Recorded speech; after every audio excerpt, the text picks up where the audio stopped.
Hello friends, હાર્દિક સ્વાગત છે તમારા બધાનું। તો વરસાદ આવે એટલે આપણને ભજીયા ખાવાનું મન તો થઈ જ જતું હોય છે। તો આજે હું તમારી સાથે અમદાવાદના પ્રખ્યાત દાળવડાની રેસીપી શેર કરવાની છું।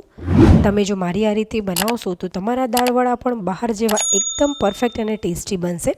ચાલો તેની રેસીપી જોઈ લઈએ। તો સૌપ્રથમ અહીંયા મેં 1 કપ મગની ફોતરાવાળી દાળ લીધી હતી અને તેને મેં 3 થી 4 કલાક પલાળી રાખી હતી। તમે અહીંયા જોઈ શકો છો કે દાણો આસાનીથી તૂટી જાય છે, મતલબ કે દાળ એકદમ પરફેક્ટ પલળી ગઈ છે। પછી આવી રીતે આપણે હાથની મદદથી થોડીક સ્મેશ કરી લેવાની, જેનાથી દાળની ઉપરના જે ફોતરા છે એ આસાનીથી છૂટા થઈ જશે। તો લગભગ 1 થી 2 મિનિટ આવી રીતે સ્મેશ કર્યા પછી હવે આ જે ઉપરના ફોતરા છે તેને આપણે કાઢવાના છે। તે માટે થઈને દાળને આપણે 4 થી 5 વાર ધોઈ લઈશું, જેથી કરીને ઉપરના બધા જ ફોતરા નીકળી જાય।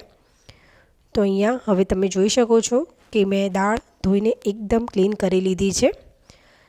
આવી રીતે દાળ એકદમ ક્લીન થઈ જાય પછી આપણે તેને ક્રશ કરવાની છે। તો એક મિક્સર જાર લઈ લઈશું। હવે તેની અંદર દાળ એડ કરવાની છે।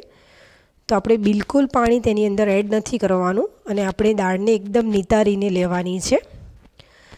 જો વધારે પાણી પડી જશે તો બેટર જે છે એકદમ ઢીલું થઈ જશે।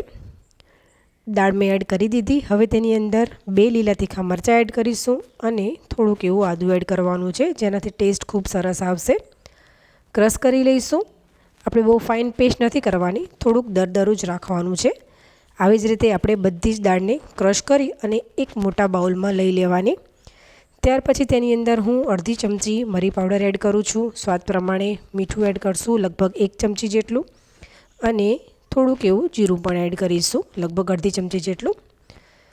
ત્યાર પછી આપણે આવી રીતે હાથની મદદથી આ બેટરને ફેટવાનું છે। તો તમે અહીંયા જોઈ શકો છો જેમ જેમ બેટર ફેટાઈ રહ્યું છે તેમ તેમ એકદમ ફ્લફી બની ગયું છે અને તેનો કલર પણ ચેન્જ થઈ ગયો છે। તો આ બેટર એકદમ સરસ ફેટાઈ ગયું છે। આપણે આવી રીતે હાથની મદદથી તેને પાડીને પણ જોઈશું। તમને જો આવી રીતે ખ્યાલ ન આવે તો થોડુંક એવું બેટર લઈ લેવાનું અને એક વાટકીમાં પાણી ભરી લેવાનું। ઉપરથી તમે બેટર એની અંદર એડ કરો એટલે બેટર જે છે એ પાણીની ઉપર તરવા લાગે, મતલબ કે એકદમ પરફેક્ટ થઈ ગયું છે।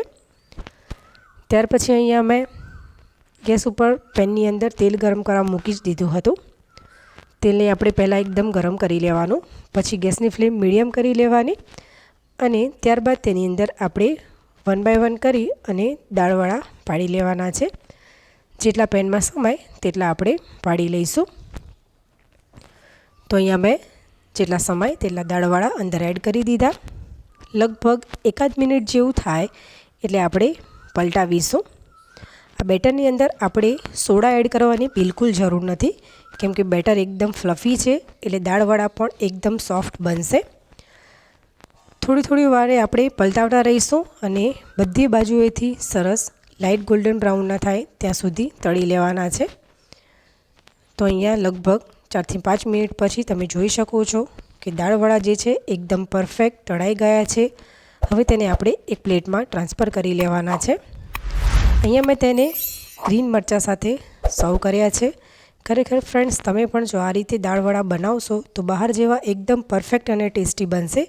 ફ્રેન્ડ્સ, રેસીપી ગમી હોય તો લાઈક કરજો, શેર કરજો અને સબસ્ક્રાઈબ કરી બેલ આઇકન જરૂરથી પ્રેસ કરજો, જેથી કરીને મારા આવનારા બધા વિડીયોની નોટિફિકેશન તમને જલ્દીથી મળતી રહે। તો ચાલો ફરી મળીશું, ત્યાં સુધી આવજો।